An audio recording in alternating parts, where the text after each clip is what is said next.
Announcing me. There we go. Awesome. Hello. First of all, welcome to the Live Reality Games podcast. I'm Naomi, my co-host Steven. We're talking Survivor Maryland. Steven, how are you? I'm doing fantastic. It's Halloween. I'm prepared to eat a lot of candy. It's what more can I ask for in a day? Well, actually, I get that. Mike is here. Mike, how are you doing? I'm doing good, guys. Thanks for having me. I'm excited to be here. Oh, man. I am newly followed by Survivor Maryland on Twitter, so I'm having a great day. Literally nothing could be ever better in my whole life than right now in this moment. Mike, thank you for joining us. We are so excited to chat about this episode and everything that's happened in sort of the pre-merge experience of Survivor Maryland. First of all, can you tell us how you got involved in Survivor Maryland and why you decided to take the leap? Yeah, of course. So Anders, who was the host of Survivor Maryland, he was very good friends with a couple of people that lived on my floor. Who were freshmen when I was a sophomore. So I was friendly with Anders. Like we were friends in each other's like overlapping circles of friends. But I really got involved because a lot of I was on the Quidditch team at Maryland, and a lot of the people that played Survivor Maryland played Quidditch at some point. So if you know the names like Chris LeCompte, Chris Thomas, Holly, they all played Quidditch at one point, and Anders trying to field the cast. He knew that I was like a big personality in Quidditch and kind of said like, hey, like you might enjoy this. I know you're a very like outgoing, sociable person. Why don't you try this? So I applied. Anders casted me, and then that's kind of how I got involved.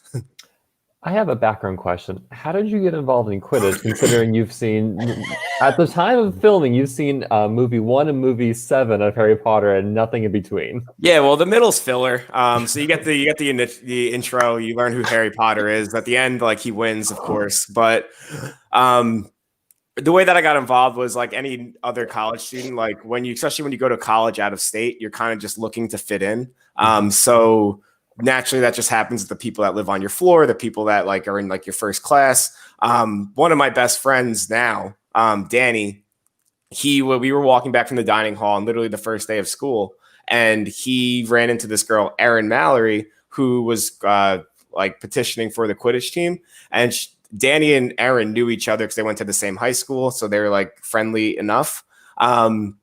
And Erin said, like, yeah, just come. Like, it's like a full contact sport. We'll buy you booze. Like, you can hang out with us, like all that stuff. And like, again, we're 18-year-old college kids. We don't have a fake ID. We don't have any ways to get alcohol. We don't know what to do. So we're like, yeah, sure. went to the first practice. It was kind of fun. Met a few people. And then, they were like, if you keep coming to practices, like we'll have this party in like 2 weeks. You guys are more than welcome to come to that. Don't have to pay anything. Just come hang out with the team as long as you keep coming to practice. So that was kind of how we got involved. Then as the time went on, like we realized we were like really good. We had tournaments coming up, played all 4 years. Then, that's just like once you get in it, you're kind of wrapped in it. So like by junior year, all of my friends were playing. By senior year, I was like running the team. I was like very involved in the Quidditch community. It's kind of funny because like when I was in college, I was I don't want to say embarrassed, but I was very like, oh no, like we don't talk about that. That's just like something that like it's on the hush. Like we don't talk about that. Yes, that's like me and my stand-up comedy club I founded in college. I'm never going to talk about it, so don't ask. One more question about this before we move on. Okay, Steven. So, I just have to say, have you gone back and actually watched the rest of the films or the books since 4 years ago, or no? Yeah, no, I've seen the movies. They're fine. Okay, cool. I could see how people would really like them, but like from my perspective, like they were like all right. Like I don't know, I wasn't really super. I mean, like again, like I missed it when I was a kid, so like the people have the nostalgia aspect. I just didn't have it, so I was just viewing it as like as I was like a 21-year-old, 22-year-old watching it. I was like, yeah, like it's enjoyable enough. Do I get all of it? No. I like to pretend to read. I don't really read that much, but I'm definitely not reading those books if I am reading.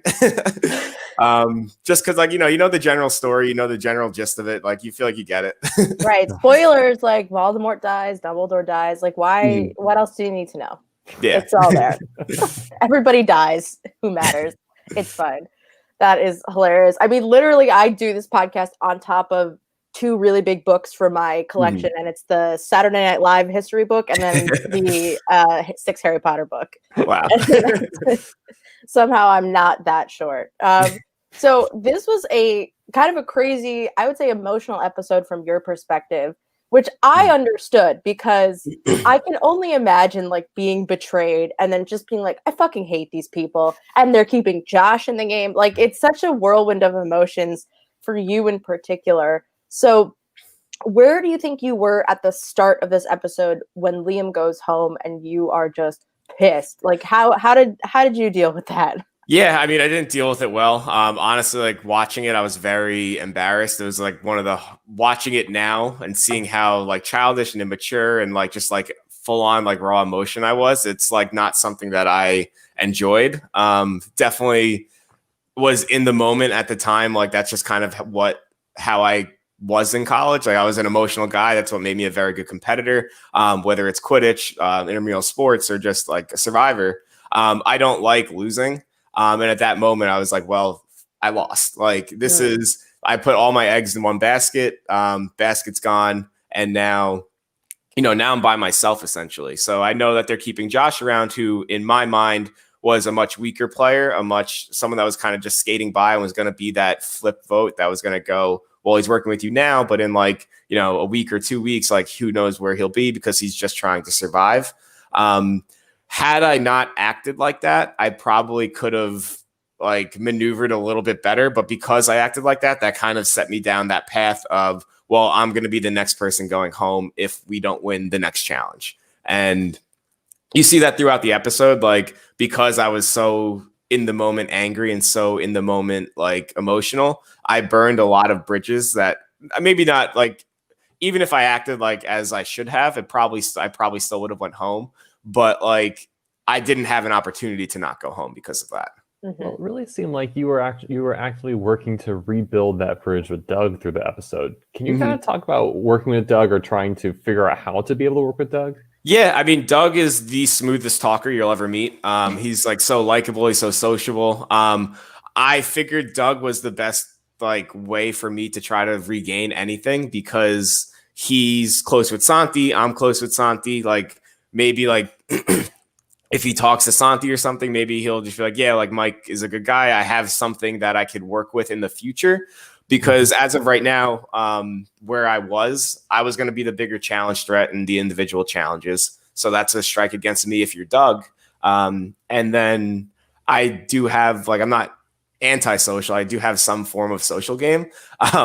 So like he doesn't know I was probably more of a risk for him to keep around because of those two things. But I figured like I didn't know Sadie very well. I didn't really know where else to go. Like I knew Abby obviously was one of my best friends, but we didn't really like, she's not going to go down with me. She has Delaram. She'll be fine. So I was kind of just trying to position myself with one of the stronger players in the game to keep me around. Maybe he'll like have pity and kind of like just like feel bad for me.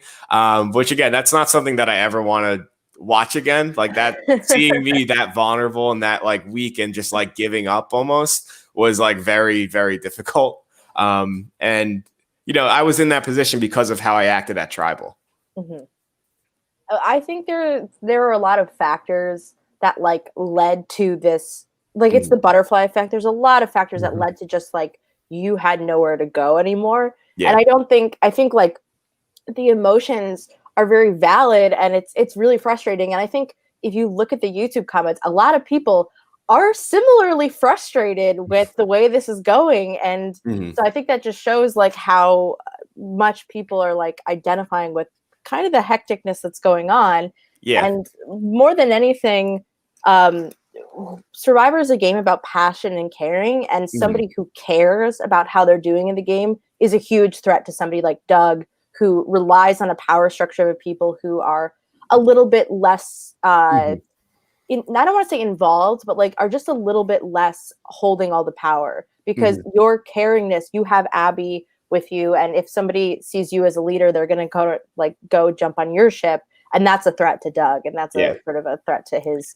power structure. That of course. And then just to like go off that, The issue with my game was never that I was emotional. Kind of people knew, like, I mean, Josh said it. He was like, normally he wasn't exuberant or like happy, cheerful, like fun Mike. He was angry Mike. And that's just like one thing that I could have done differently is not wear my heart on my sleeve so much. So like, because of how I acted, because of like my relationships that I built, everyone kind of knew where I stood.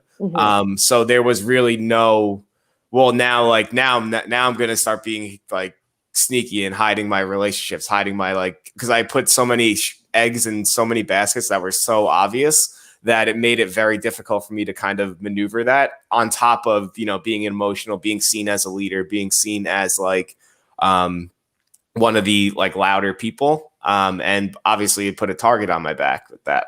I think you picked some good baskets. Yeah, I mean, because when I think about what your game, because you went to such a great position come the swap, right? You're in an 8-6 majority. Things were looking good. You kind of had like, well, you know, Josh is this perennial target. We can deal with SB. And then when you have the swap, and so you're in a majority with you, Josh, Liam, and Abby, and you're kind of bartering with Doug, saying, hey, let's work together. We kind of worked with each other before. We can sacrifice Josh. For me, did it ever occur to you, especially once you saw Jasmine voted out, like, oh, wait, we need to keep Josh. We need to target Doug or Sadie or Delaram now. Did that ever, like, what was going through your mind at that point? Yeah, so it did cross my mind a little bit. And this is kind of where putting my eggs in one basket. I said on the after show, I could have played, instead of having, you know, 2 or 3 great relationships, I could have had like 4 or 5 like very good ones. So I was so close with Liam that naturally when Liam goes home, you know, I'm in a vulnerable spot. But the way that we kind of looked at it was, and I didn't know this at the time, but like Liam and Jasmine were extremely close too. So I didn't know a lot of the reasons for Liam's decisions. But when Liam went on his little like tirade, I was just like, well, if Liam's feeling this way, then I should. So Liam said we have to get out Josh. So I'm like, yeah, naturally, let's get out Josh. Let's work with, let's try to go for the non-obvious thing. So in our minds, getting out, you know, one of the Pescala people is going to be very obvious and would just keep the normal flow of things as they are. So we thought like maybe if we could start building those relationships with them, we could flip up some of the relationships, change some of the power dynamics that are going on. And when Liam got voted out, you know, I was kind of a follower with him. So I didn't really know where I kind of could go. So I kind of just kept going with that.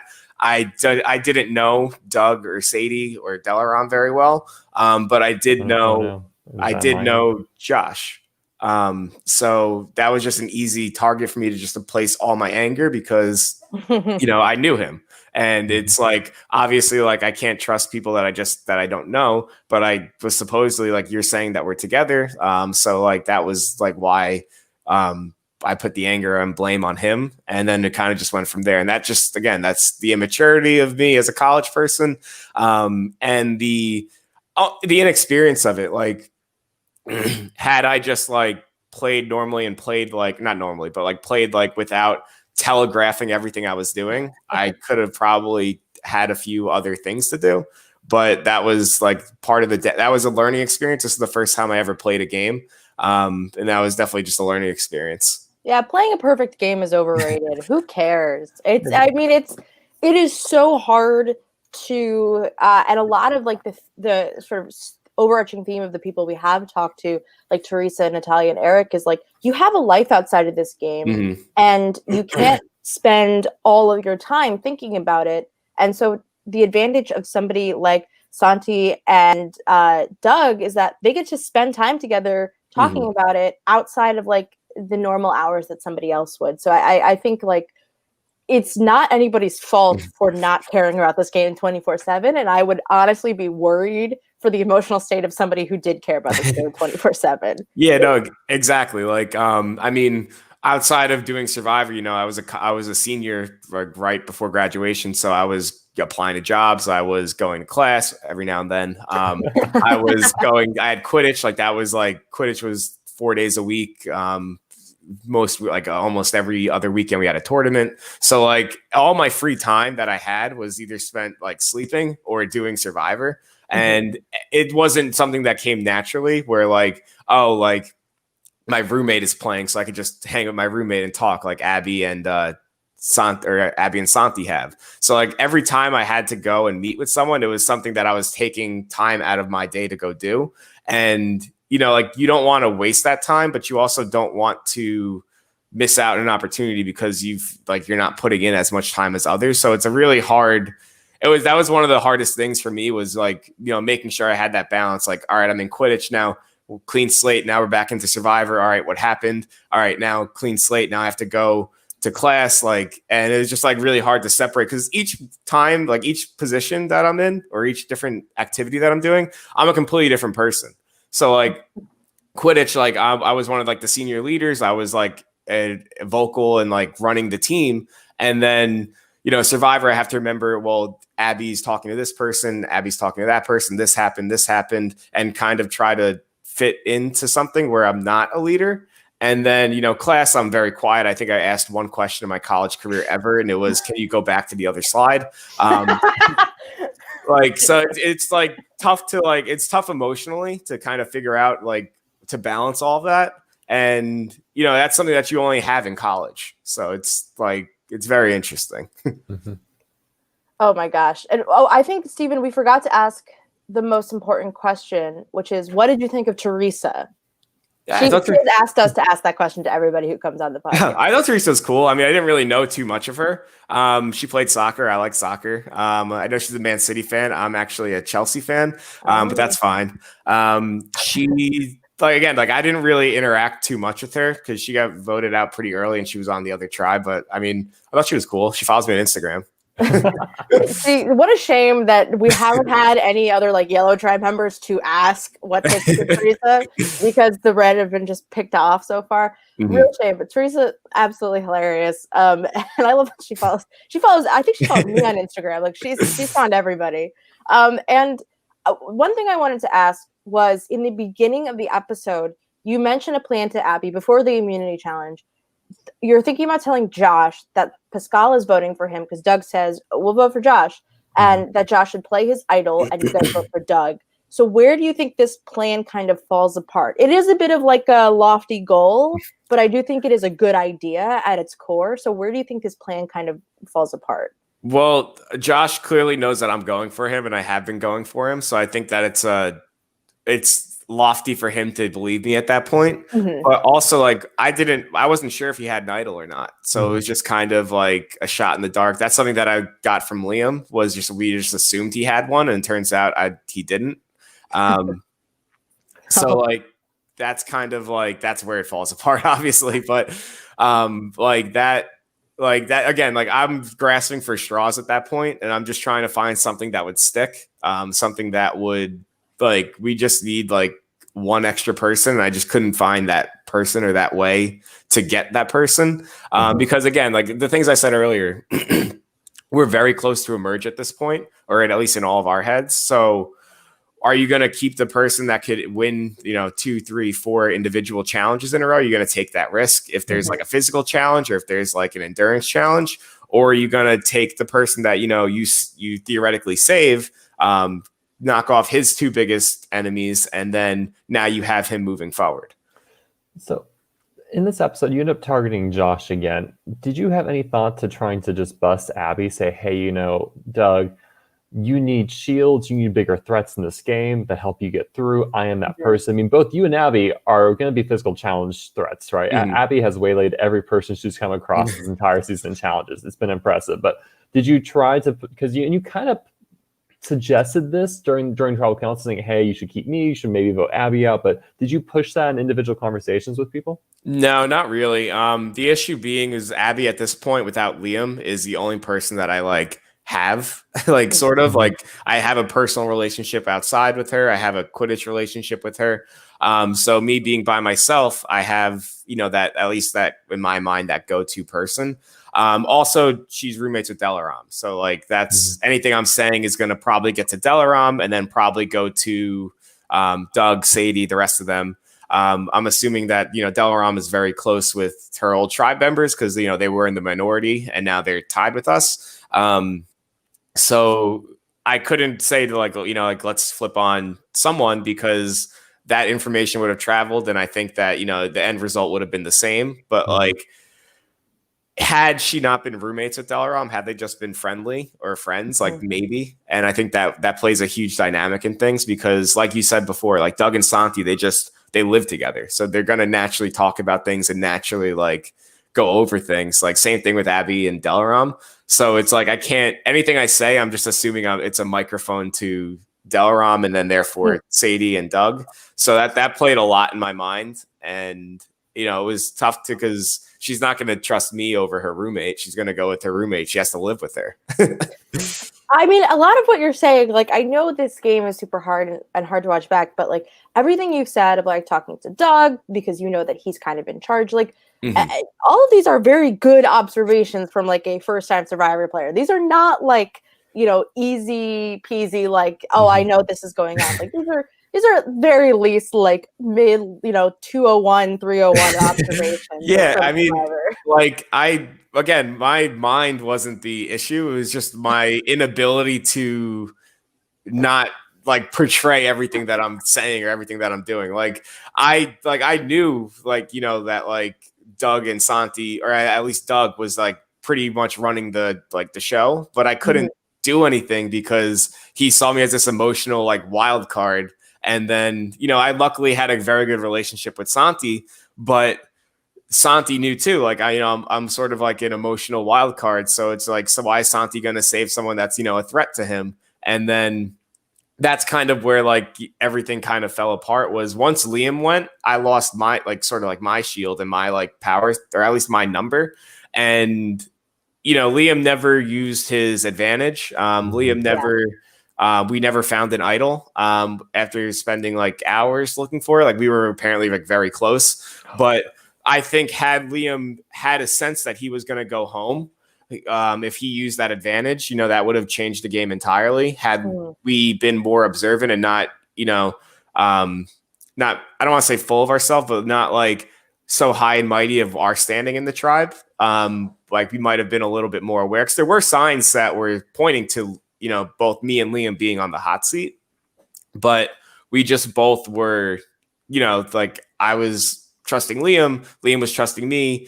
Liam saw me as like this guy that, was with him, but then would take the fall for him if necessary. Like I would be an easy target if he wanted to flip on me. And had we not, been so full of ourselves, like going back 2 episodes, like that would have been a complete game changer. And then, now we are in the power seat.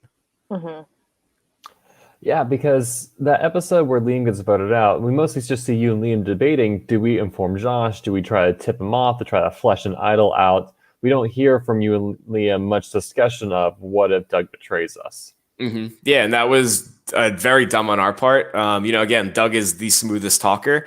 At that point, like we thought we could like trust him. We thought that he portrays himself very, very well as being, like he's not making any decisions. It's just like he's following other people's decisions, but he's not because he's pulling all the strings. He's the one that's like, planting seeds and making these things come out.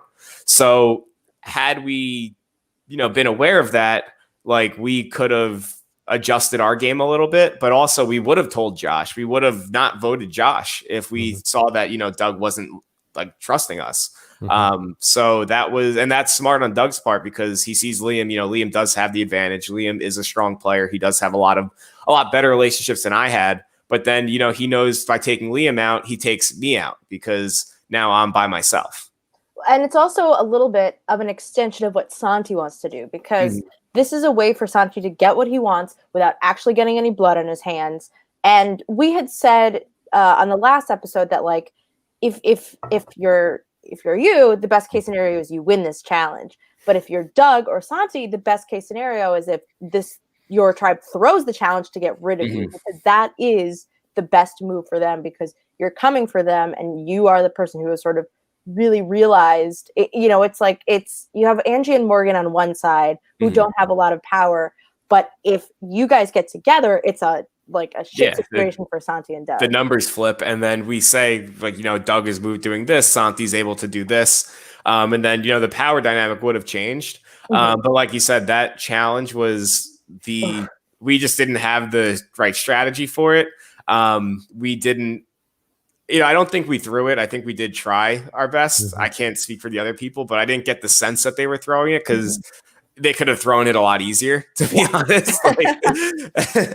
But we just again, this is me going back to being emotional and being that like stubborn person that I was. I was under in my head, we have to go as fast as possible, as hard as possible, as long as possible. Whereas, what you saw from Piscala was if we're just patient and they're sprinting, they'll eventually get tired and we can just casually walk up to them and catch them. And, that's something that didn't appear in my head. And I wasn't, I was blinded by just the need to win. But had we played that a little bit smarter, again, if I don't go to tribal, that's a completely different, who knows who would have went home. Steven, did you have any immunity challenge questions? I don't want to, I have some, but I want to. It was kind of an amazing challenge because by rights, your tribe had probably the more athletic people on it. Yeah, I never in a million years thought we would lose that. Yeah, and so the fact that it was Tim and Santi carrying the whole thing for their tribe was just kind of I just don't know. It was just you should just drop people in your tribe sooner was the strategy. Mm-hmm. Yeah, I think that was. I mean, we said this a little bit on the after show. If you have 6 people carrying something, you're not going to all be carrying something. So you're just going to be wasting energy and you can't move fast. So you're all going to have to be in step. One person's going to go faster. One person's going to go slower. It's going to not be as smooth. But when it's just 2 people, you can, it's a lot easier to carry, a lot easier to move, and then you can go faster. So we just wasted a lot of time. And I think that was the biggest error on our end for that. And that's something I've seen in a challenge that Survivor New York does is we have you're basically strapped to wooden skis with 2 other people, and it's really hard to coordinate movement together. And it's a similar vein of when you have 6 people carrying something, you got to have the same pace, you got to have the same effort, and if somebody's going slower, they're dragging you down. And I think what I loved about this challenge was Dane dropping out really early. And then I think I wrote it down somewhere and I don't know where I put it. But Dane looks like the little brother who's included in the group hangout with his older brothers, where he's good job, Tim and Doug. You guys did it. Thank you so much. And I was laughing my ass off at that. Well, and contrasting with you just being so mad at Josh. I thought it was a really, really funny challenge. I know it's probably a little embarrassing to watch back, but really a hilarious sort of juxtaposition between the 2 tribes. And then you have Austin, Austin, a great sort of announcer with all of this, was flabbergasted that you guys lost. Yeah, I mean, if you stack us up next to each other, you saw in the challenge right when we swapped, we dominated the pushing challenge or whatever it was. We are the more athletic people. We're the more strong. We're the more strong people. We're just you stack us up next to each other, you would just be oh, well, it's a physical challenge. The more physical tribe's going to win. And, Austin, he's great, but he said the same thing. He was just I had no idea how you guys lost. Oh my gosh. And so why, I think another thing we saw you do, and I don't know if maybe you have a different feeling on this now, is you talked a lot about losing Liam, when Austin was asking questions. And how that made you feel. Were you just expressing how you felt, or were you trying to telegraph to people in the other tribe, hey, look, I'm really pissed and I didn't have anything to do with this? What was there any reasoning for expressing yourself besides expressing yourself?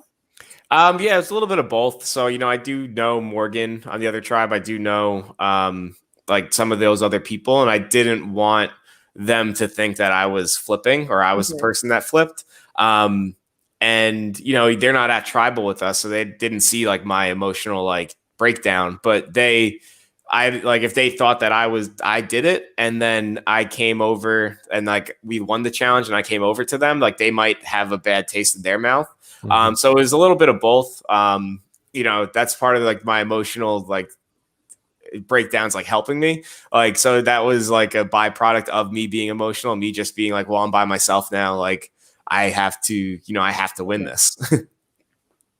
It was like just Austin, like also Austin being back is really fun. And no offense to Anders, but like he really sort of gets it out of you of like, what's going on? What do you feel? Yeah. You think you guys were going to merge when he was talking about like the evenness of everything? I did, but I mean, like it wasn't in my head at that point. Like I didn't think that, I didn't think the Anders would let them merge without him being there. But also like, I wasn't worried about that. I was more worried about just winning the challenge and like focusing on not going to tribal, because I know if we go to tribal, then I'm going to go home. Austin giving like a Thanos speech of like everything is perfectly balanced.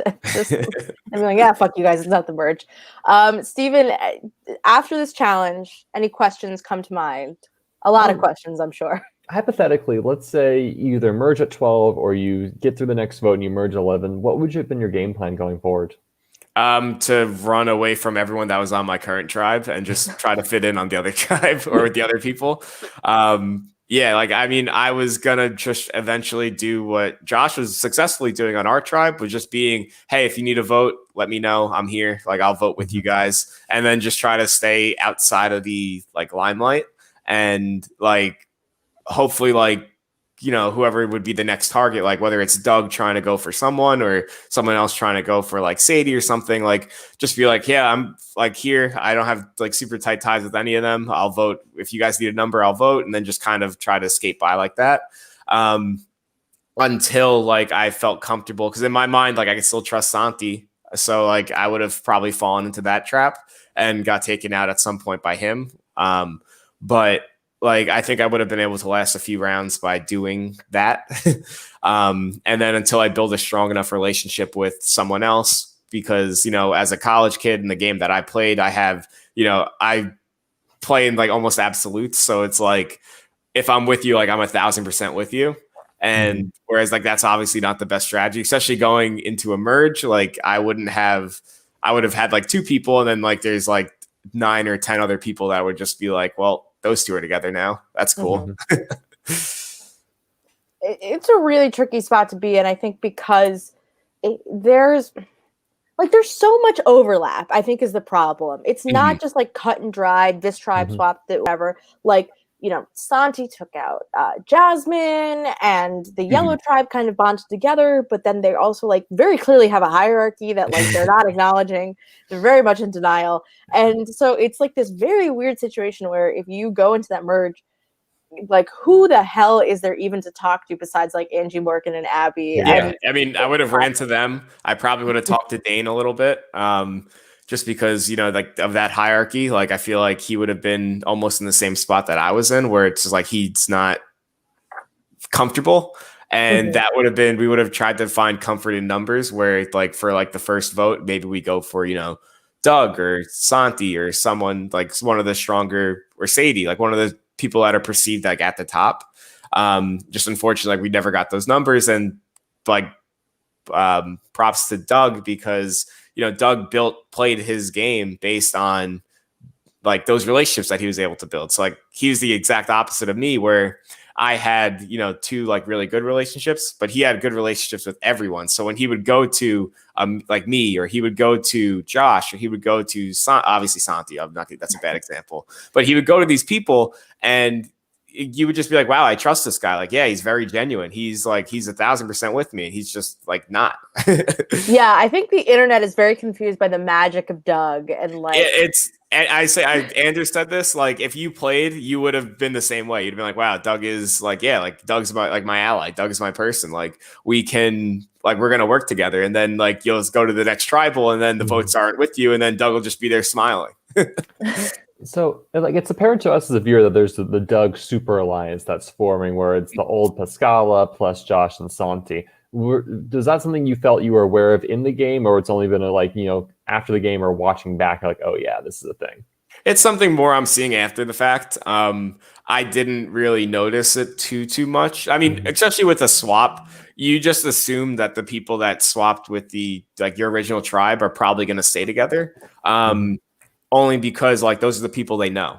Now, Maryland Survivor is a little bit different because you know people just from other things. So like Liam knew Jasmine from their business frat. I knew Abby from Quidditch. Like there are those other like ancillary relationships, but in my mind, until it's proven otherwise, you're going to vote with the people that you kind of came with and knew.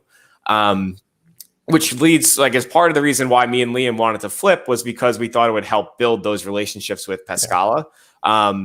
And it's not something that we kind of noticed at the time, but it's like you definitely could get the sense that was forming with like at least Doug and Santi staying together, and then the Pascala people banding together as well.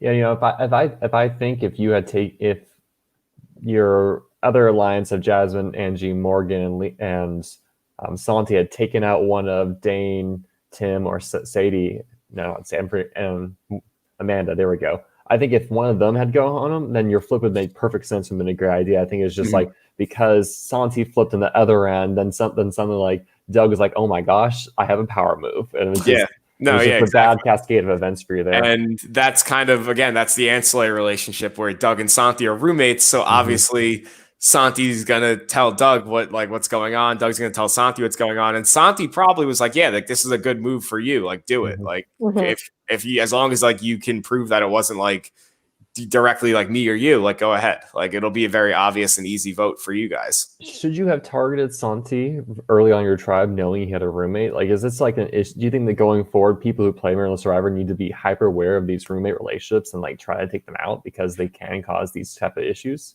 I think it's definitely a different dynamic. Like it could also work in your favor. Whereas if Doug was a different player, like me, Doug, and Santi could have been like a trio. Right. And like that. So like, and you saw that kind of with Abby and Delaram, like they always brought each other in for their other relationships. So it's a double-edged sword. It's just like when one of them turns on you or one of them wants you out, then it's like, then you're on the wrong side of it. But it's definitely something to be aware of. And again, like the whole time, like you try to downplay all of the other relationships you have, you can't downplay a roommate. So like I could downplay Liam from Quidditch because like again, like we weren't close at all. I can kind of downplay Abby because like we just happen to be on a team. Like we don't really hang out. It's just like we see each other at practice. Abby can downplay me, but then Abby can't downplay Delaram because they live together. So it's definitely something to be aware of, and it's something if you're smart enough, you can use to your advantage. But it's if like you like blink or get too casual or comfortable, then it's gonna flip on you at some point. It's a great point, and I think like I think a lot of why the viewing audience is frustrated is because of the roommates thing, where they're like, just look at the roommates, and it's funny to be like, well, sometimes a roommate's an advantage. If you pair up with the roommates, that's a great duo to be friendly with.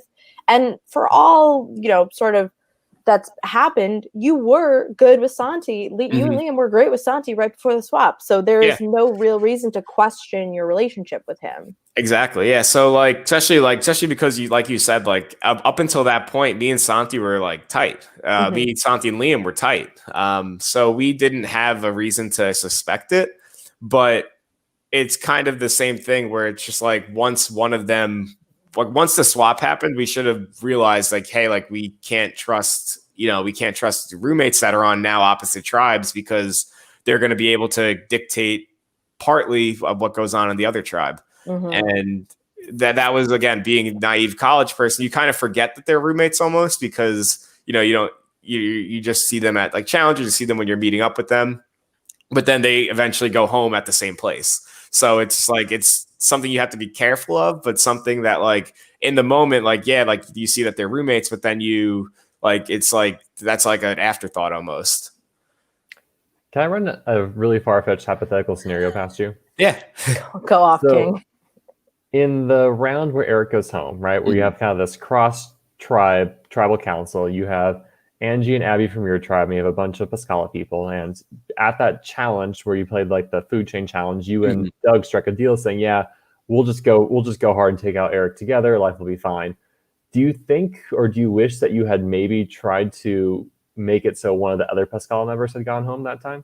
Yeah, I mean, definitely looking back, I didn't know much of any of the Pascal people at the time. I was also very drunk at that challenge. it was homecoming at 8 a.m. Like I don't know what Andrews expected. So it was just like I had my obligations after, so I have to like be ready for that. But yeah, I mean, like looking at it, like I didn't know Eric very well at the time. So like Doug was just like, yeah, like we need to get Eric out. I was like, all right, this is a good way to, I know you like Santi. This is a good way to build up some trust with that so that maybe in the future, me, you, and Santi could work together. Mm-hmm. And that was kind of like my initial thinking at the time.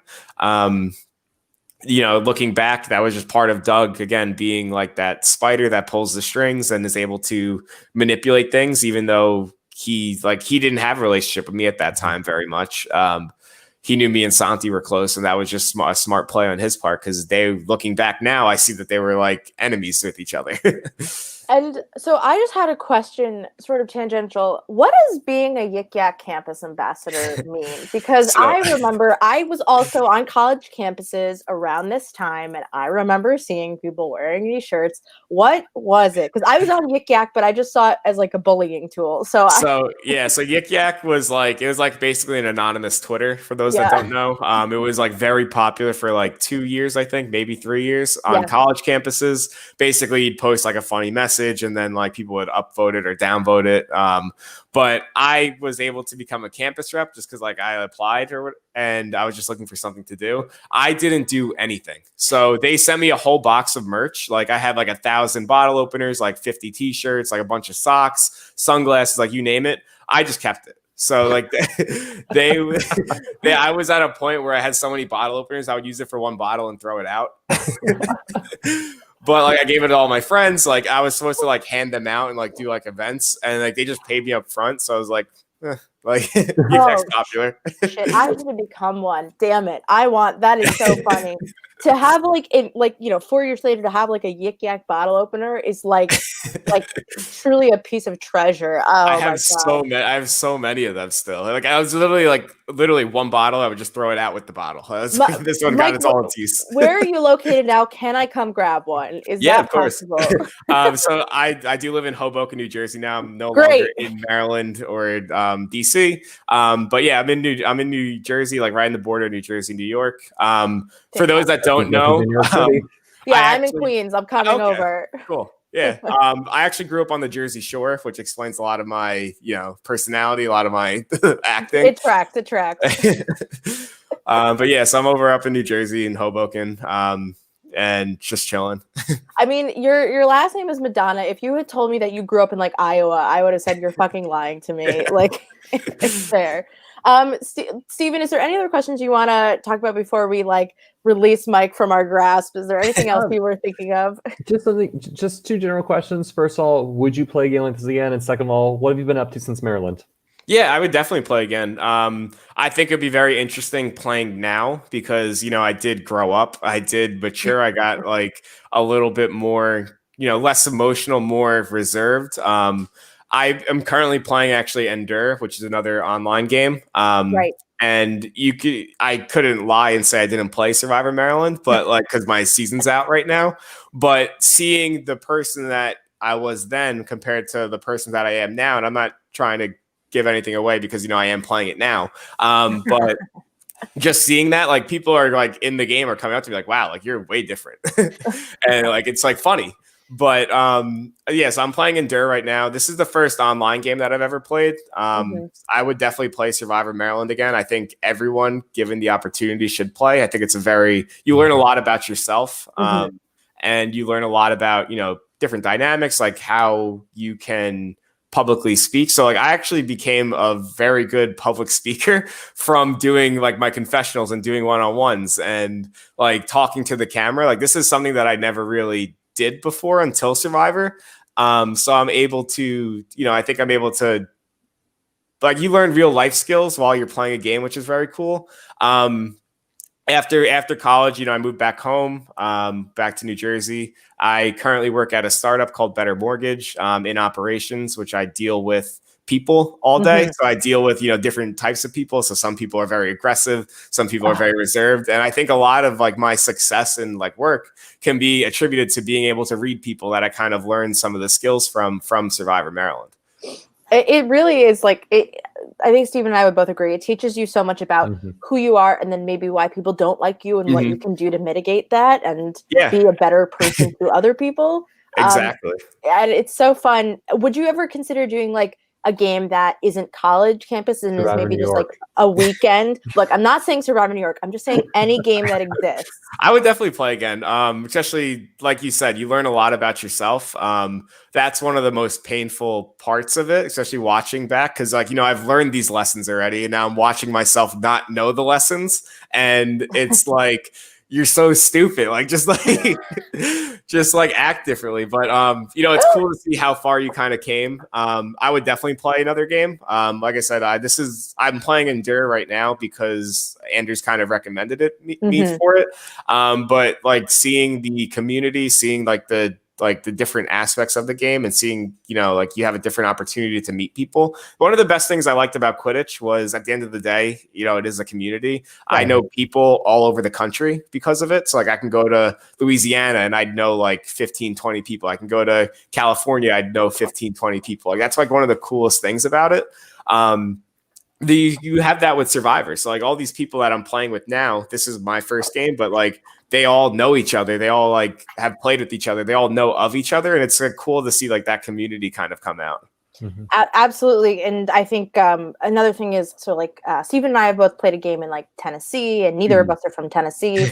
And you just meet people and you're like, I would have never, ever talked to these people in my life had I not taken the risk to like get on a plane and come out here. It is really like, I think the sense of community is something that people don't talk about enough in Survivor in general. So I couldn't agree more. And I think once the world is safe and we can hang out in person, everybody should take a leap and try a live game they never thought they could play or do. Definitely agree.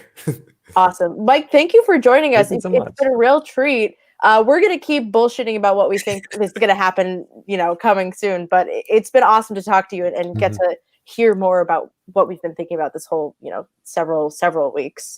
Yeah, thank you guys for having me. I had a lot of fun. Awesome. Have a great rest of your day. And happy Halloween. Enjoy. Happy Halloween. You too, guys. Happy Halloween. Thanks, Mike. Thank you so much. Bye. Bye. And there we go. Mike, thank you for joining us. And Steven, what else do we have to talk about? So I want to say, I've already kind of did my slight rant about how Eric's boot set up this whole cascade. It's the butterfly effect. Oh gosh, yeah. No, if only like in this weird alternate universe, Liam gives his extra vote to Angie. Angie plays the extra vote. Angie and Abby vote with Eric. They take out someone on Pascal. But okay, I think beyond this, I think there's two things we need to talk about. We need to talk about Doug and his idols. And I think we need to, well, sorry, three things. We need to talk about Doug and his idols. We need to play a game. Okay. And we need to speculate for the merge. Okay. Copy. Let's do it. Doug and his idols. Jesus fucking Christ. Holy crap. I mean, so Naomi, you're amazing. You won our bet. You called it. The idol we found. Thank you so much. You didn't call that we'd have two idols be found by the same person in one episode. So look, I can't. I'm not perfect, but what I am is pretty darn good. And that's like that. So I was like, I knew. Like, I didn't want to call my shot and say Doug was going to go find it, but I knew that if Josh or Mike gave up looking for it, that it was going to Doug. Mike clearly told us he and Liam searched. Yeah. And what Anders talked about on the episode recap was that they were all looking in the sort of like a mirror image of the spot. It was not the gutter on the left, but the gutter on the right or something like that. So, like, they were there. They just missed it. And that was frustrating to hear. Yeah. I mean, man, it was just, first of all, props to Doug to get first the idol clue out of Santi, right? Santi gives him the idol clue. He gives him an idol clue. Josh gives him an idol clue. And minor points to Amanda for saying absolutely not when it comes to like giving the idol clue. She recognized like, no, this is something I need because I want to get this idol. But Doug gets it anyways, and Doug immediately ferrets out both idols like it's no problem at all. And then interestingly, he discloses one of the idols to both Santi and Sadie. Yeah.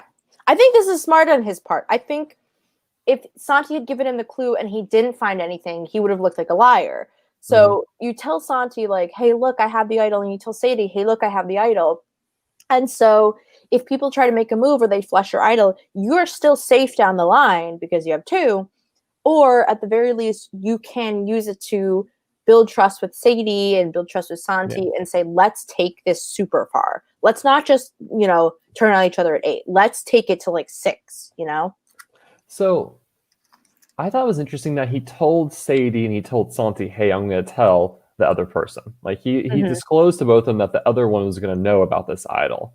I thought that was interesting. And I guess it makes sense because you don't want like Sadie to know about it and Sadie learns from other sources that Santi knows about and Sadie's like, what the heck? Like, how come this secret was shared? But at the same time, it's like by doing that, you kind of say like, hey, Sadie, you're my number 1, but there's also Santi. I need to share it with Santi. Because he's also sort of my other number 1.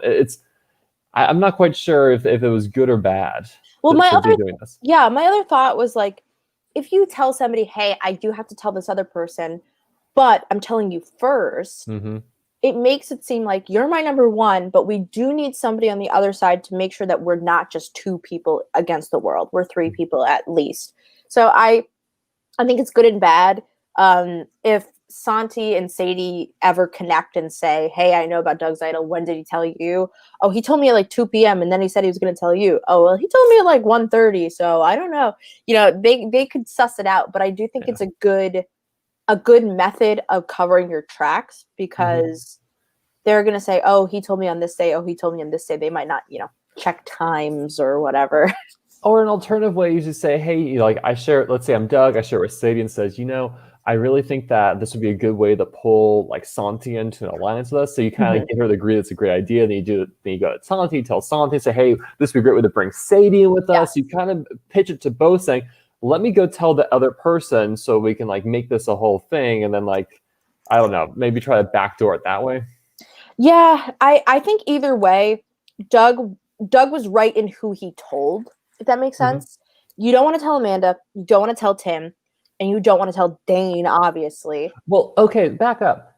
Them not telling Tim was very interesting, right? And so it's just surprising because Tim thinks, this is the issue. Tim thinks Doug is his ride or die. Tim thinks that they're a power couple. Doug clearly doesn't reciprocate because Doug has other mistresses he can dally with. Right. Well, I think Doug, if he tells Tim, is there a chance that Tim tells Amanda?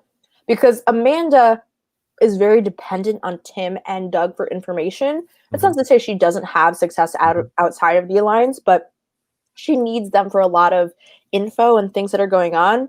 And so if Tim knows and he accidentally tells Amanda, then Amanda might actually finally turn on Doug. So this kind of leads into my next point I want to hit. We're going to play a game, and I've already kind of told you what this game is going to be. This game is Next Top Ally. So we're going to roll through Doug's ally, and you're going to try to rank and order like who is Doug's most important ally, who is he willing to go to the end with. America's Next Top Ally. Okay, I'm in. So the people are going to be in this super Doug alliance we've seen, right? So we have from the old Pascala, we have Amanda, we have Tim, we have Sadie, we have Dalaram, and we have Dane. And then from old Jakasha, we have Santi and we have Josh. So what's Doug's pecking order or like looking like for him? I think we have clear evidence that Sadie is the person who gets the most information, right? Okay.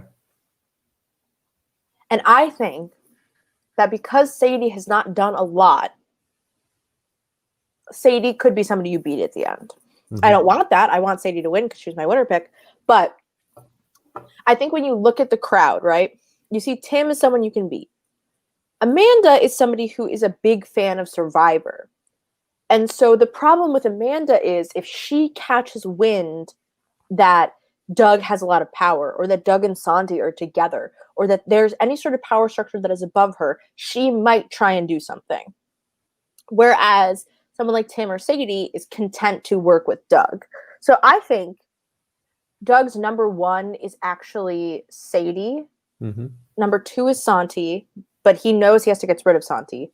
Number 3 is Tim. Number 4 is Amanda. And number 5 is... actually, I don't even know if he cares between Dane and Delaram. He might see Delaram as more useful because she has the Abby connection. So maybe Delaram and then Dane. And that leaves Josh last.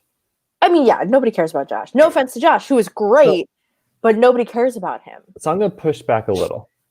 Oh, I think Santi is going to be a more important ally to him because I don't see Santi winning if he sits the end with Doug. Mm-hmm. I think Santi sitting the end with Doug, you're going to have 3 to 4 ticked off old Chikasha members who feel betrayed by Santi, and you're going to say, "Well, Santi, look where you are. You're there because of Doug." Mm-hmm. Right? Like I think if Doug will be seen as dragging Santi to the end with him, and it'll be very favorable for Doug. And I think if Doug takes Sadie, Doug might have the issue where he needs to fend. Sadie might steal votes for him, where people kind of look and say, "Well, you both played very strong games, but maybe we can say, hey, we see Sadie kind of directing some more of the strategic things happening here," or something like that. Right. Well, and my one sort of argument is that the Chikasha members that Santi is pissed off are gone. They're not on the jury. They're Liam and Mike out of there. So there's a chance that with the yellow majority, certainly they pick Doug over Santi. But like in general, I don't think Santi has like a crazy anti-Santi sentiment that possibly exists with the people pre-merge. Yeah. So we'll see. But like I see Morgan, I see Angie, I see Abby, I see those 3 as feeling will feel spurned by it all.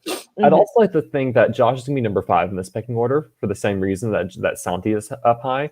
Because Doug's not going to want to tick off Santi with getting rid of Josh anytime soon. So I think unless Doug does something radical, I think he's going to pick off Delaram and Abby, that kind of just back to back, just kind of shed those, and as well as Dane when the time comes. Yeah, I mean, no matter what, I think Dane is near the bottom. I think obviously by this episode we showed Dane is not a physical threat. Dane can't really hang with the boys as much as everybody else can. Dane could surprise us, but Dane has not wowed us with his acumen so far. Dane, we need to be wowed. give us the pizzazz, Dane. Well, I was expecting an evil mastermind to emerge from him, and I've seen evil but not mastermind. So when you saw Doug find the first idol, and then you think, okay, he found an idol, cool for him, and then he's like, why don't you go look for the other one? Were you like, oh my, like I had just this moment where I was like, oh no. It's a lot of power, and I think with that power, he can definitely parlay it to a spot at the end. I just want to say there's a couple things Doug's done. Let me be straight. Doug's done so well, so much right. Has 2 idols, is sitting at the top of a pretty power structure. A lot of people looking to vie for his favor. I think he's done a couple of small things wrong. That I think might snowball potentially. The first is I think it's starting to be very clear from people he's in charge. I think you heard Mike talk about it.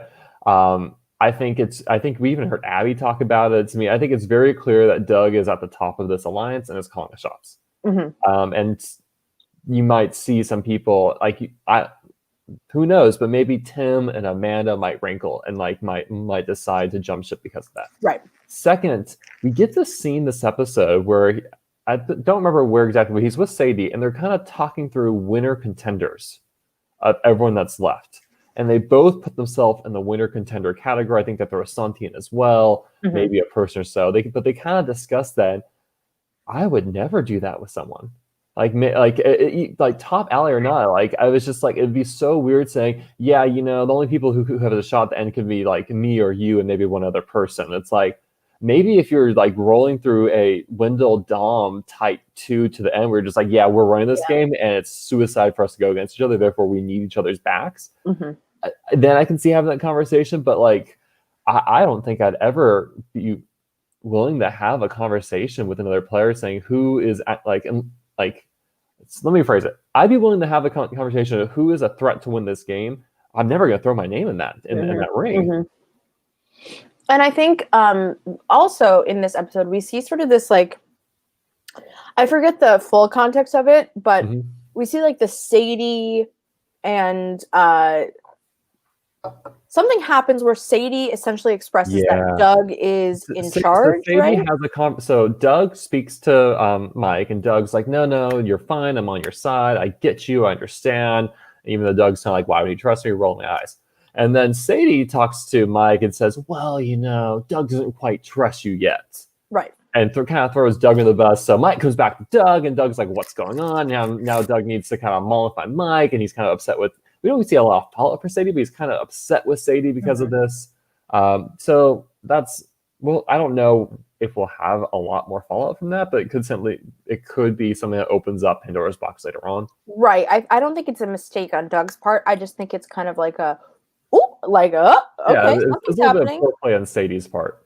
Yeah, exactly. And I think it just goes to show I think I learned this from orgs in general. Like anything you say will get to somebody else. And if you don't want something to get to somebody else, you have to be very particular about what you say and how you phrase it.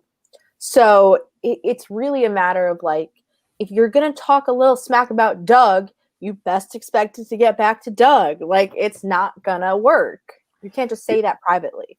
Yeah. And so getting back to your whole point about two idols, this can go one of two ways. Doug might be a Jeremy Collins position where people kind of start looking at him early merge, saying, yep, it's time to turn the big dogs. And he might need to fight to the end that way. Alternatively, we might see a situation where I'm thinking of Rob from Survivor South Africa, Island of Secrets, or any other dominant plays we've seen recently where he might just ride the top of his lines to the end and sit pretty with an idol. Mm-hmm. I'm hoping for a James Clement. I'm hoping that people blindside him. My gosh, the season would open up if Doug gets blindsided with two idols. It would be anyone's game. And I mean, to Doug's credit, absolutely Doug's. The day we get to talk to Doug is going to be a crazy day. Mm-hmm. But Doug has taken his 6-person tribe and has come out of a swap, not losing anybody. Feasibly, you lost Eric, but that was always the plan. Didn't lose a single person. That is really good gameplay. And the fact that nobody so far, we haven't seen in a confessional anybody say, hey, wait a minute, we just let all of the yellow people get through this game. And I think that's a really good testament to Doug's game. So we have Josh, Abby, Angie, Morgan, and Santi. So we still have an imbalance. No, that's 5. Oh my God, I'm so bad. Yeah, it's a 6 to 5. So there's 5 old original Chikasha, right? We have Santi and Josh who are clearly on the Doug train. Yeah. And then as the true minority, we have Morgan, Angie, and Abby. It's crazy. It's crazy that they've done this. Yeah. I'm really excited for them. But it starts from being, I think in any other situation, if the Eric stuff doesn't happen, we see this as a really impressive underdog game. But because we were rooting for Eric, the underdog within the underdogs, it's harder for us to really accept the victoriousness. Here's what I think makes this weaker. I think because if this was simply just Santi realizing his state in his tribe and making the flip, I think we would say okay, yeah, this makes sense, and Josh makes that same decision, great. But I think because we know that Santi has this very close and tight relationship with Doug as roommates, as friends, it's kind of just it feels, it kind of has that kind of bad blood versus water taste. You see, so in Real Foot season 2, when you have I forget the name of the ultimate winner, but the winner and his boyfriend get to the end of the game. Oh, Daniel, yes, Daniel. And it was this blood versus, and very little people knew that they were dating and in this relationship, and people were kind of not happy at the very end. It's wow, we didn't realize we were playing, that you had this advantage in your game that we didn't. And I think they're lucky that it comes out in college campuses a little bit more. But something that Chris Lord and I struggle with Survivor New York is, how do we express that there are going, we've done seasons where we've cast people who have either played together or know each other, and to varying success. I had minimal success, but also, so I was put on a tribe in Survivor Buffalo with my friend Jared and my friend Mark, thanks to Adam, who I knew. I don't know why Adam didn't put us on the same tribe, but I think he mentioned that to me and I forgot what he said. But Jared and Mark and I ran that tribe because we were together, and it didn't go so well post-merge, but that's because there was another existing relationship in the game that benefited somebody. And then on top of that, in Survivor New York, we run into this problem all the time of how do we express to people that there are people who know each other in this game without giving away the extent. Yeah. We've always toyed with like revealing what games people have played and hoping that will sort of not even saying season, just revealing game, and hoping that will allow the person the opportunity to both lie about it, but then also suspicion will be cast. It's regardless, it's a very tricky line, and I think that it really impacts live reality games, and I hope that people work harder and maybe we can work on a system. But and the thing with the Maryland, right? People know this relationship. It's not like a hidden secret that's going to stab us in the back, like, oh my gosh, this was a thing I never knew, right? People know it, and it still feels like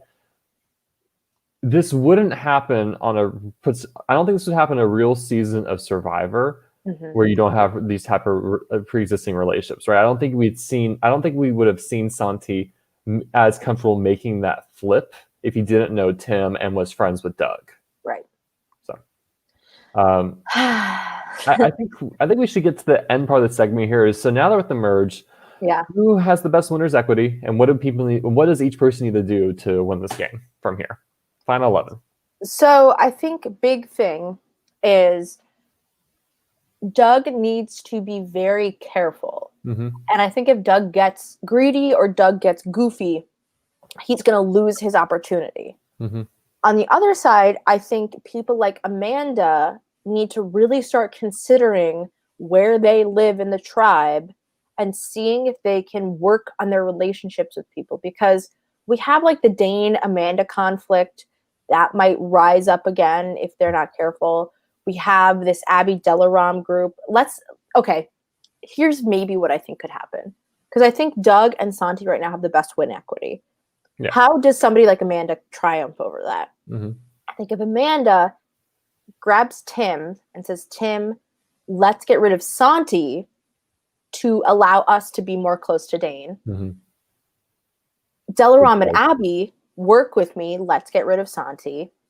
Josh, I know you don't say anything to Josh, because then it's Josh, Doug, Santi, feasibly on one side, and then maybe Sadie and Dane. So then it's Amanda. So there's a 4, maybe Dane, but then I'm going to get to it. You have Tim, Amanda, Delaram, Abby, and then I got to look at this list. Abby and Angie and Morgan.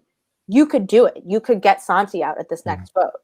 Or if you try and bring in Dane and say, Dane, I'm sorry we had this conflict. I do want to work with you, and try and see if there's a move that Dane wants to make that you can make happen. I think that Amanda, if she really tried, could potentially blindside Santi at the merge, but I don't think it's going to happen. But I really want it to happen.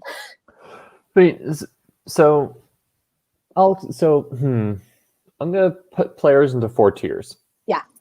So I'm going to start with the people who have the clearest shot to win at the end. That's going to be Doug, Santi, and Sadie. I think they've played the strongest, most consistent so far. I think Doug beats anyone sitting at the end. I think Sadie and Santi both have a strong shot as long as they're not next to Doug. Right? So I think they need to basically take Doug out final 3 and win the game. So I think that's the top 3, and the next echelon is going to be that mid-tier Pascal line. So let's talk about Amanda and Tim. I agree with you. I think they need to. I'm not going to say I don't think they need to make a big move, but I think they need to define their game outside of Doug, and I think they need to realize that there's other people who are. I don't think that's taking out Doug as the answer. I think they need to look at the people around Doug and say, how do we get further on the ladder? And let's see if we can take those people out above us to move ourselves further. I think that can be defining enough.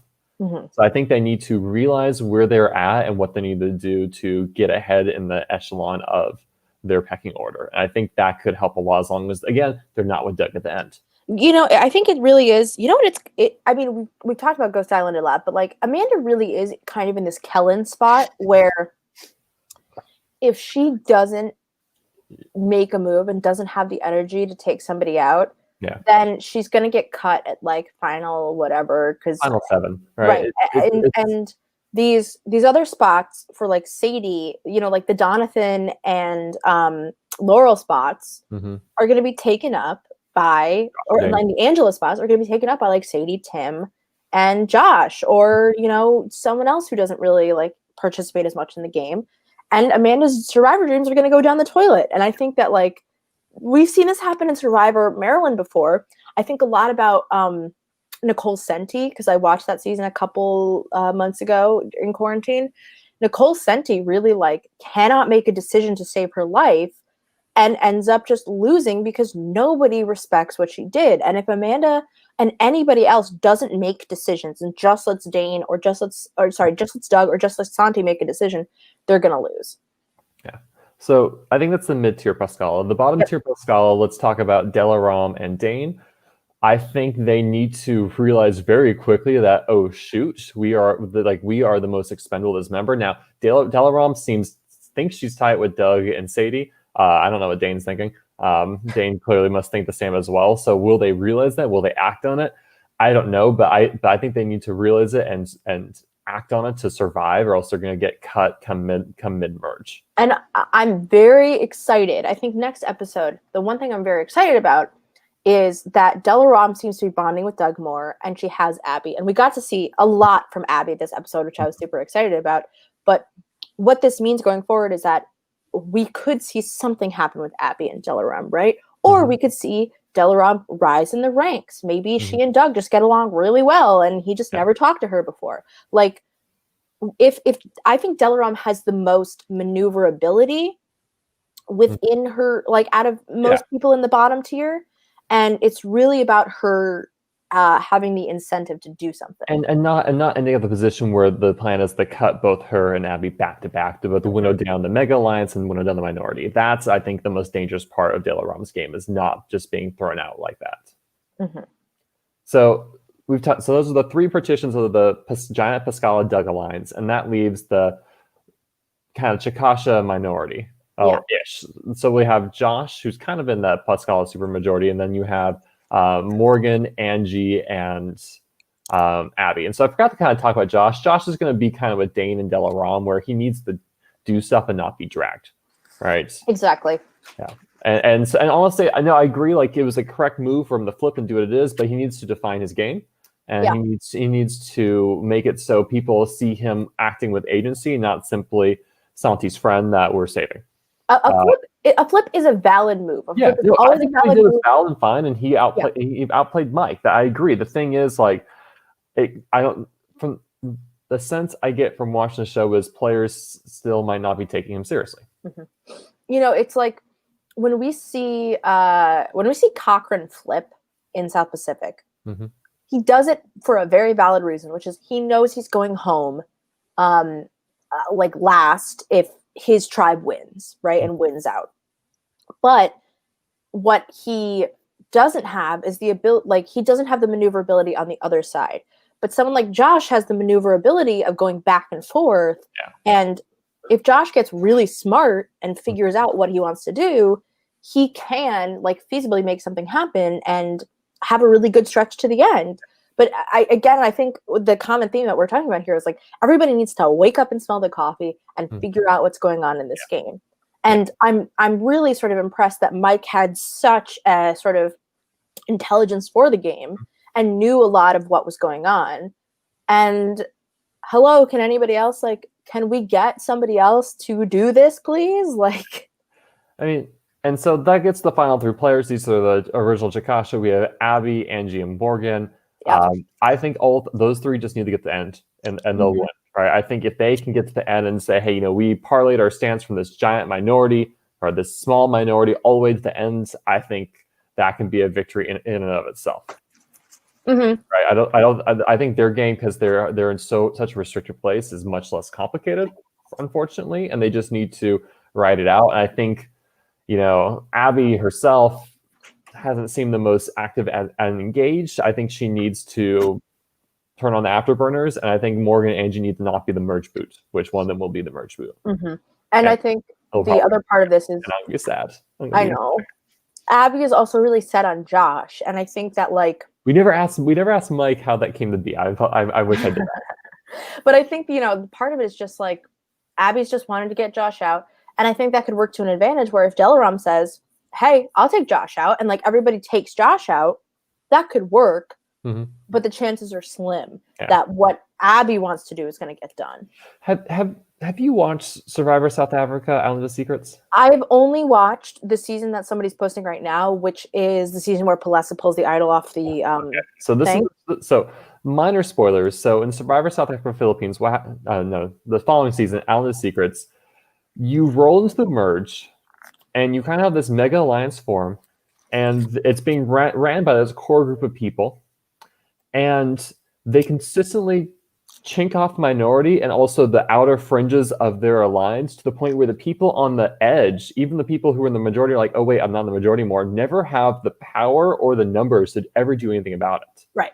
And it's on one hand, it's like this giant pagonging, which is like, oh, that kind of sucks. On the other hand, you're like, oh, this is really masterfully done that people believe they're so in this big alliance and not like the major alliance is just able to just boom, boom, boom, take them out. And so the winner kind of walks in and you're like, oh my gosh, what has he done? Right. And I think something similar is happening on the season I'm watching where like Werner had 2 idols and like, nobody seems to really like see him as the threat he is. I haven't finished it yet. Also, I love when you do. I look forward to hearing your thoughts on the winner. I love I just love the South African accent because it's so strange. And they're just like, Werner has found 2 idols. And you're like, what is anybody saying? Survivor South Africa is very entertaining to me, but also like I don't understand a single word they're saying like half the time. And you're just like, okay, I guess like they're voting for this person. For the listeners who haven't seen Survivor South Africa, let me put it this way. You have a rock draw on the second part, private tens. It is the most absurd thing ever. Fucking crazy. That, and then like, that's where Adam Klein gets the inspiration for the idol on the podium. Mm-hmm. And all these other things that are just like, holy crap, this season is crazy. Yeah. And it's a great season. Somebody on YouTube, I think it's called like Global Survivor or something, is posting Australian. They post Australia, the season with Christy Bennett, and who else is on that season?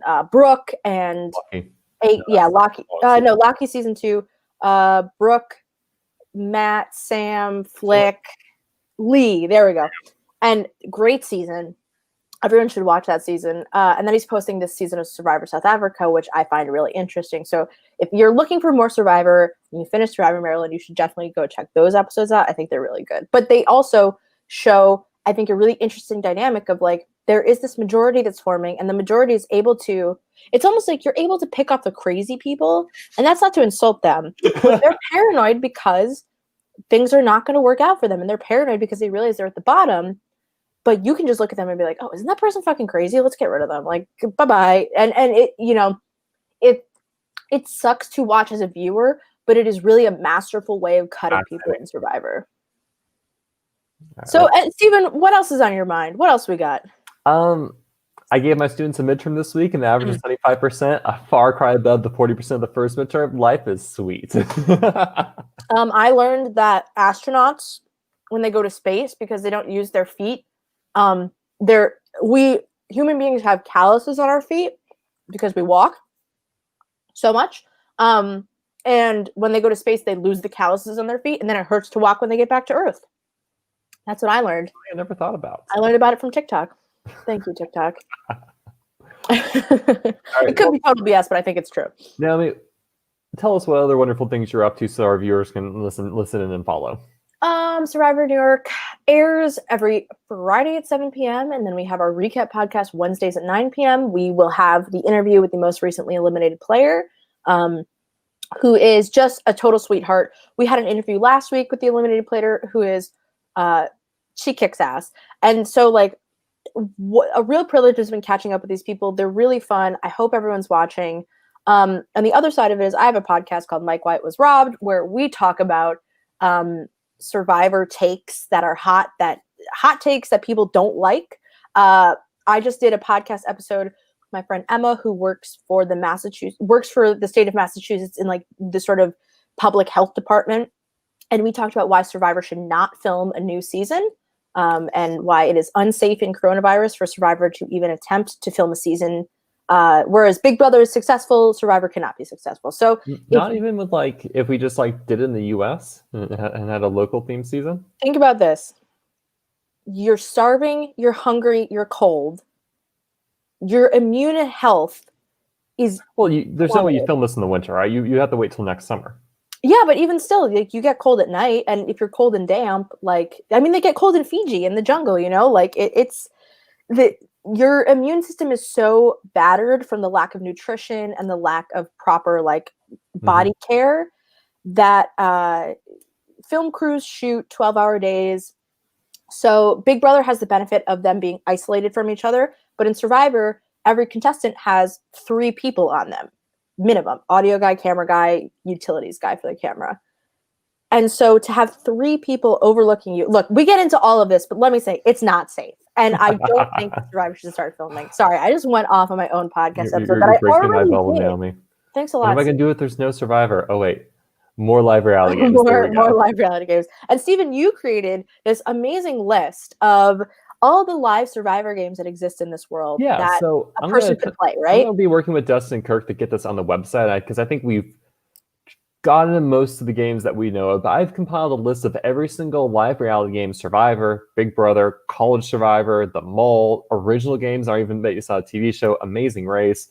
I've combed through the internet. I've tried to get all the shows I can find, as well as all their aired seasons on YouTube or other sources, and I've compiled it in a giant list on a Google Sheet. And I will be getting that posted on the Maryland page, not on the Maryland page, on the live reality game page for people to have access and see what's going on.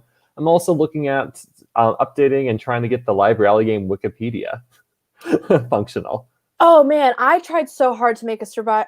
First of all, Maryland has a kick-ass Survivor Wiki. I'm just going to link to that one. I'm not going to recreate it. And I tried to make one for Survivor New York, and now I've lost track of it, so I don't know what to do. But it was really hard to edit, so I'm still kind of perplexed and lost. Fandom Wiki, the editing is miserable. I'm sure it's an art I'll learn, but my gosh, yesterday I'm just like, why does nothing center when I want it to center? Why does this suck? So shout out to whoever makes the Maryland Wiki because it's so good. Mm-hmm. I mean, that's it. That's all I've got. I'm not anywhere interested. Same here. See y'all on Monday. When the next Maryland episode drops, the merge episode, I'm sure it will be a beautiful disaster. And if Morgan's voted out, I will be crying. Yes, and make sure to check out the recaps they do after the episode, hosted by Anders. Usually has a guest appearance by the person voted out, and a really fun time. So take a listen to that and have a good night. I don't know. It's 2 in the afternoon. Happy Halloween, even though you'll be after Halloween potentially. I'm going to dress up as a person in their pajamas. All right. Good night, everybody. Good night, all.